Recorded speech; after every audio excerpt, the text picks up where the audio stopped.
It would be a different world. If DJ never came here, I don't know where he would be. If I didn't come to Ryther, I'd probably be caught up in gangs and stuff still.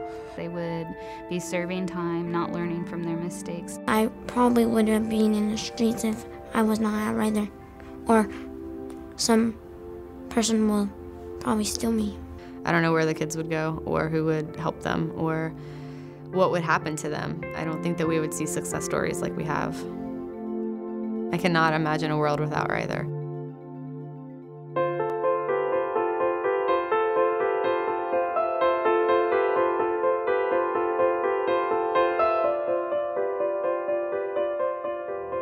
At 6, I was running the streets with a whole bunch of gangbangers. I didn't want to go that lifestyle, but I was being neglected. Terrell had high levels of anxiety as a result from his history of abuse and neglect. He also had some aggressive behaviors in Ryther's cottage.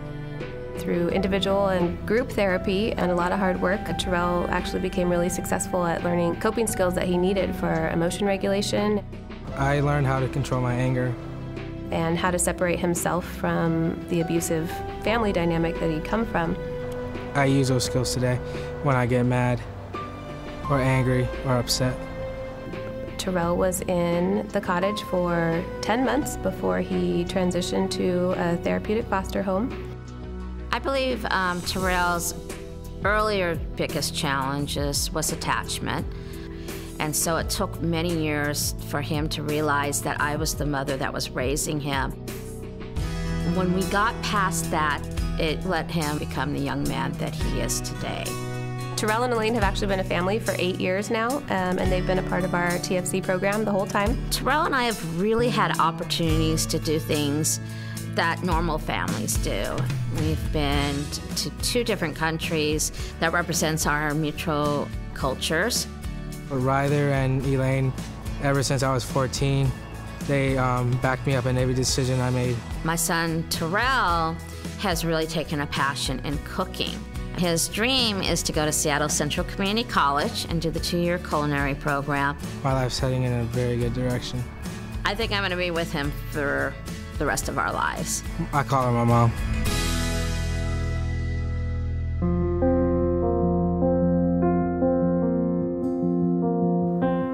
I moved a lot, like 24/7. He wasn't able to sit still. He wasn't able to communicate what he wanted. He had a pretty traumatic history of neglect and abuse and being left in rooms alone, and just probably some really bad things that were happening to him at nighttime. He needed to hear that someone was outside of his door and that he was safe.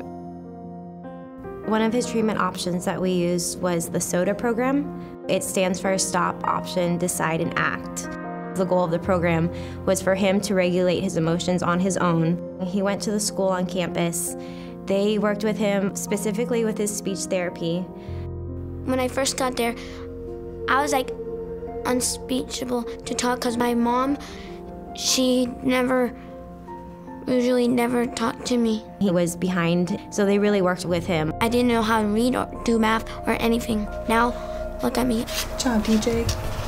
I'm smart and I'm good at math, and I can read. He needed structure, and that's what we gave him, because once he had that structure and that anxiety was gone of not having food and not having rest and not having clothes and toys, we got to see the real DJ. When I went to Ryther, I didn't even know what lunch was, because I never ate lunch before. Ryther got me confidence into myself, and I trusted them a lot. DJ had spent time at Ryther in the cottages, and so he had a case manager with TFC. And so when I met him, he came with the extra help and support from TFC. I was thinking like, wow, I hope I get adopted, because she was a nice mom. DJ's future after Ryther is unstoppable. He has the love of a family now. That was what he wanted from the beginning. Ryther's the most awesome place you can go if you need caring. because they always listen and they always help you.